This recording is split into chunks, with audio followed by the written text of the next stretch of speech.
sedang berjalan di atas takdir terbaik. Dan takdir terbaik yang sedang kita jalani itu menghantarkan kita pada setiap episode yang penuh kejutan. Gak tahu apa kejutannya, tapi pasti ada. Hadirin, namanya kejutan. Kalau dikasih tahu, kejutan atau bukan? Bukan. Makanya namanya kejutan. Gak dikasih tahu. Biar nanti kita ketika mendapat sesuatu itu terkejut-kejut. Allah baik ya. Nanti teman-teman dipotong ini disebarluaskannya. Kalimatnya gini. Nanti akan datang satu masa di mana kita menangis bukan karena sedih, bukan karena gundah, bukan karena galau, tapi kita menangis karena ternyata Allah memberi kepada kita lebih dari yang kita pinta kepada Allah Azza wa Jalla. Ternyata Allah sebaik itu. Nanti ada masanya tuh. Ya Allah, ini semua lebih dari yang saya pinta. Saya gak pernah minta ini, minta itu. Ternyata dikasih. Itu Allah. Makanya jangan buruk sangka sama Allah. Takdir Allah terlalu baik untuk dicurigai. Ma kana yuridu harsal akhirah nazid lahu fi harthih. Man, barang siapa, siapapun orangnya, tua muda, kaya raya, laki perempuan, raja atau rakyat biasa, siapapun orangnya, kana yuridu harsal akhirah, yang adalah dia orang itu yuridu sangat menginginkan harsal akhirah, keuntungan di akhirat. Nazid lahu, maka Allah Subhanahu wa taala akan berikan padanya, nazid lahu, tambahkan padanya, nazid lahu, mudahkan setiap episode dalam urusan-urusannya, fi harthihi, untuk dia mendapatkan keuntungan akhirat itu. Nah, coba itu.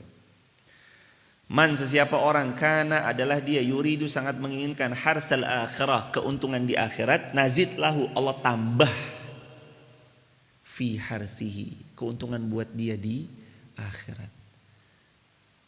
Hadirin mau dapat yang mana? Harsat dunia atau harsal akhirah? Mau dapat keuntungan dunia atau keuntungan akhirat? Nah, sebentar, bedanya apa?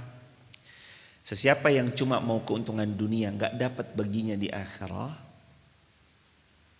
Yang mau keuntungan akhirat sudah dapat nanti keuntungan dunia, karena ini satu paket. Jadi sebenarnya mah mencari keuntungan akhirat, ya untung juga di dunia. Ngejar dunia, akhirat belum tentu dapat, tapi ngejar akhirat, dunia mah pasti dapat, pasti ngikut.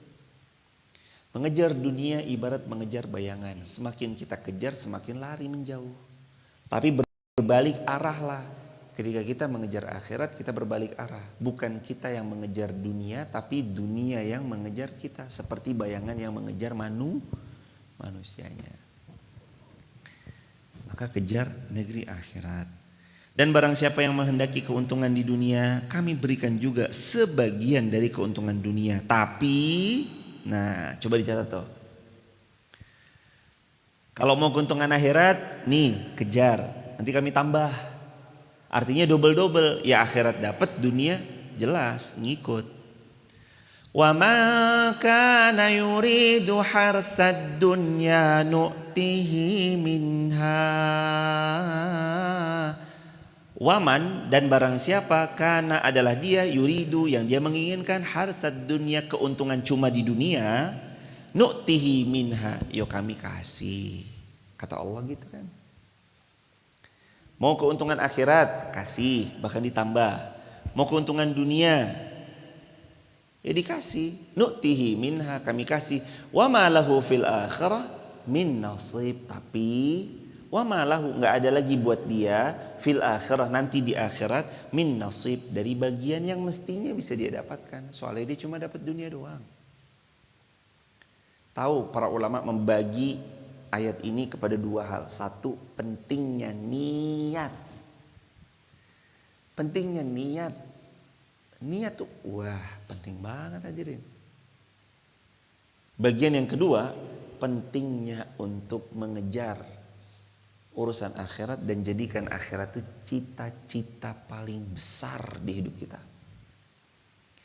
Jadi yang menikah, cita-citanya kenapa sih menikah? Akhirat. Yang kerja, kenapa sih kerja? Akhirat. Yang ngaji, kenapa mau ngaji? Negeri akhirat, saya lagi tuju. Alhamdulillah Allah titipkan keturunan, lagi mungkin ada yang program punya keturunan. Kenapa sih pengen punya keturunan? Tujuannya akhirat. Yang sedekah ngeluarin harta, ada QRIS di bawah, insya Allah dipakai untuk kemaslahatan dan program-program kebaikan. Kenapa sih harus di-scan QRIS-nya? Negeri akhirat yang saya tuju. Kan Allah juga berfirman dalam Al-Quran, in ahsantum li anfusikum wa in asatum falaha. Kalau kita berbuat baik, kebaikan itu pulang kepada kita sendiri pemiliknya. Kalau kita berbuat jahat, kejahatan itu. Kalau kita berbuat jahat, kejahatan itu juga pulang kepada kita pemiliknya. Jadi kita tuh akan dapatkan apa yang kita nanti telah dapatkan. Teman-teman nge-share, teman-teman komen, teman-teman tap-tap layar, misalkan yang di TikTok ataupun di tempat-tempat yang lain, sambil istighfar, komen astagfirullah wa atubu ilaih. Itu tuh nanti bukan cuma buat siapa? Orang lain. Ya sebenarnya buat kita sendiri. Nanti orang yang ketika masuk baca komenan astagfirullah, nggak mungkin nggak baca, hadirin. Wes jelas jemaah, nggak mungkin nggak baca. Contoh nih, buka misalkan kayak gini, lagi live, tek, orang baru masuk nih, cek orang baru masuk. Begitu orang baru masuk, ternyata dia melihat astagfirullah, astagfirullah, astagfirullah, astagfirullah, astagfirullah. Kan nggak mungkin nggak baca, pasti istighfar. Dan satu istighfar itu cukup menghapus dosa asalkan tulus dari hati. Astagfirullah, astagfirullah tuh menghapus dosa tuh. Itu istighfar. Jadi ayat 20, sekarang ayat 20 Asyura, teman-teman yang baru datang selamat datang, barakallahu fikum. Wa man kana yuridu hartsal akhirati nazid lahu fi harthih. Tujuanmu akhirat, nazid lahu, Allah pasti tambah. Ditambah. Makanya benar kalau kata Nabi SAW, Nabi SAW juga pernah bersabda, man kana akhirah hammahu, kalau kamu tujuannya negeri akhirat, ja'alallahu ghina fi qalbihi, nanti hatimu jadi kaya, wa atadhud dunya wa hiya ragimah, dunia datang tunduk terhina. Karena negeri akhirat. Tapi man kanatid dunya hammah, siapa yang dunia itu cita-cita terbesarnya, ja'alallahu faqra baina ainai, nanti Allah jadikan depan matanya tuh, di pelupuk matanya tuh fakir terus, kurang terus. Nah coba ya, sesekali kadang perlu ngecek sih jemaah ya, buat yang berbicara dan buat kita bareng-bareng. Kita ada perasaan kurang terus nggak? Nah, wah kurang terus. Udah punya ini kurang terus, punya itu kurang terus. Jangan-jangan kalau kita merasa kurang terus, seperti yang tadi Nabi sabdakan, ja'alallahu faqra baina ainai, Allah jadikan di pelupuk matanya kefakiran itu terus-terusan ada. Faqra baina ainai, kefakiran itu terus-terusan ada. Fakir. Terus faraqallahu syamlah, dan Allah cerai beraikan urusan-urusannya. Dan gak akan datang dunia illa ma kutibalah, kecuali apa yang sudah Allah tetapkan baginya. Kenapa tadi penting ngejar negeri akhirat? Ya karena emang negeri akhirat harus jadi bagian dari cita-cita tertingginya seorang muslim, seorang mukmin. Karena dia mau pulang ke sana. Dia gak akan pulang kemana-mana kecuali ke negeri akhirat. Man kana yuridu harsad dunya nu'tihi minha. Ya kalau cuma keuntungan dunia yang mau dapat Allah kasih, tapi nanti nggak dapat bagian di akhirat. Nah makanya kan tadi juga dibagi dua, pentingnya niat. Kenapa ngaji? Niat karena Allah. Kenapa berbuat baik? Niat karena Allah. Kenapa begini begitu? Niat karena Allah. Udah niatin aja karena Allah, hadirin.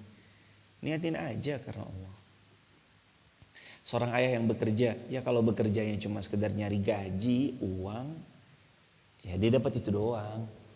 Tapi kalau kenapa bekerja, saya niat karena Allah. Kenapa begini begitu, saya niat cari ridhonya Allah. Nanti dia dapat dua-duanya, ya dapat uangnya, ya dapat kebaikan-kebaikannya. Oh berarti yang dia mencari uang semata berarti dia nggak ikhlas karena Allah? Itu nggak bisa hadirin. Orang yang bekerja niatnya mencari gajinya, berarti nggak ikhlas karena Allah. Ya nggak bisa dinilai gitu juga. Ya semua kembali kepada niatan masing-masing. Itu loh pentingnya. Kenapa tadi ditancap niat yang kuat. Pokoknya bekerja niat karena Allah, ngajar niat karena Allah, dosen niat karena Allah, berdagang niat karena Allah, buka online shop niat karena Allah, lagi live streaming niat karena Allah, lagi ngaji niat karena Allah, nyebar luasin niat karena Allah, motong-motongin video niat karena Allah, kasih cuplikan clipper atau klip-klip yang dicuplik niat karena Allah, posting niat karena Allah, nge-share niat karena Allah, komen niat karena Allah, apalagi jual beli berdagang niat karena Allah. Merawat sesuatu niat karena Allah, beli tumbuhan tanaman niat karena Allah, merawat kucing gitu niat karena Allah. Semuanya itu bisa diniatkan karena Allah hadirin. Semuanya itu bisa. Jadi sesuatu amalan-amalan dunia akan semakin indah kalau terkonversi dari awal bagaimana manusia itu meniatkannya. Jadi nggak ada amalan dunia itu sebenarnya. Karena kalau kita man kana yuridu harthal akhirah, kalau dari awal memang meniatkannya untuk negeri akhirat, semua amal-amal dunia itu terkonversi jadi amal akhirat.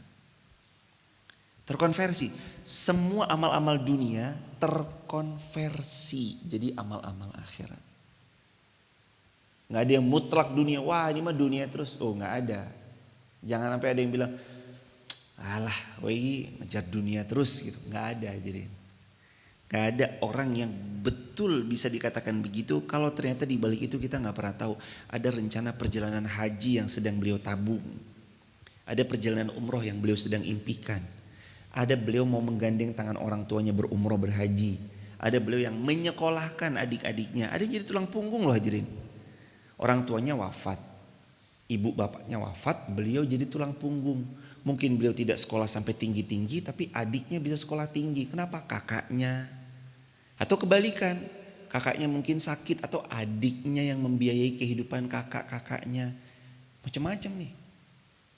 Itu semua kalau diniatkan untuk Allah, konversinya beda. Man kana yuridu harsan akhirah nazid lahu fi harsih. Kalau tujuannya negeri akhirat ya ditambah sama Allah.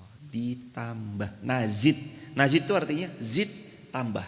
Rabbi zidna ilmu. Ya Allah tambahkan untukku ilmu. Nazid itu artinya Allah pasti benar-benar akan tambahkan lahu bagi dia yang nyari akhirat fi harsihi dari keuntungan yang didapat. Jadi tahu nggak hadirin, orang yang cari akhirat keuntungannya itu berlipat-lipat.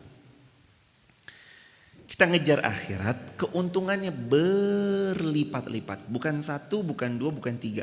Terima kasih buat teman-teman TikTok, YouTube, Instagram, dan Facebook. Terima kasih banyak hadirin, ayahanda, ibunda, dan semuanya yang selalu ikut membersamai setiap program-program. Bahkan dari dulunya yang waktu pembebasan lahan, waktu pembangunan masjid, sampai sekarang masjid jadi. Apa kabar baiknya?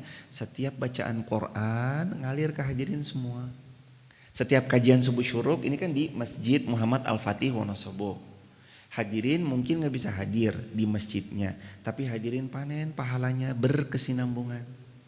Dan ternyata ilmu itu diambil bukan cuma terhenti sampai hari ini. Ternyata ilmu itu diamalkan dan diajarkan lagi sama beliau, suami beliau, keluarga beliau, dan seterusnya. Beliau panen pahalanya dan semua yang ikut andil dalam setiap proyek kebaikan di Masjid Muhammad Al-Fatih juga panen pahalanya. Di gedung sebelah sana yang alhamdulillah santri-santrinya tahun ini mencapai 60 orang lebih dengan pertolongan Allah. Gak kerasa, dulu angkatan pertama 12, sekarang sudah sampai angkatan ketiga 60 orang lebih atas pertolongan Allah. Maka setiap santri baca Al-Quran panen pahalanya. Bukan cuma baca Quran, bahkan per huruf. Kita terus dapat aliran pahalanya. Maka hadirin sebenarnya proyek akhirat sangat memang layak untuk didahulukan. Karena itu sebenarnya bekal terbaik yang kita bawa pulang. Kita nggak bawa pulang mobil, kita nggak bawa pulang rumah yang kita huni, kita nggak bawa pulang tanah pekarangan yang sebagai aset yang kita miliki. Yang kita bawa pulang antara lain adalah hal apa yang jadi jariah dalam kehidupan kita. Itu yang kita bawa pulang. Jariah apa? Mudah-mudahan Allah pilih kita, Allah pilih diri kita, jiwa kita, tenaga kita, harta kita, ilmu kita buat kita bawa pulang sampai negeri akhirat. Amin ya rabbal alamin.